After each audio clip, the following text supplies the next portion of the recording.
watu wanaofanya hizo kazi za mbegu inawezekana mwaka huu walishafanya, lakini huko tunako kwenda msijaribu huo mchezo huo wa kuleta mbegu feki. Tutawafilisi, taozea jela. Watu wasijaribu hii mambo ya hujuma hizi. Mheshimiwa Waziri, endeleeni, mmechukua hatua nzuri, songeni mbele.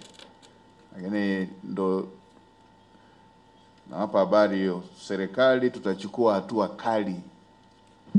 Hii mambo ya kuleta mbegu feki, na unajua ukipewa mbegu mpaka uje ujue ni feki, msimu umeshapita.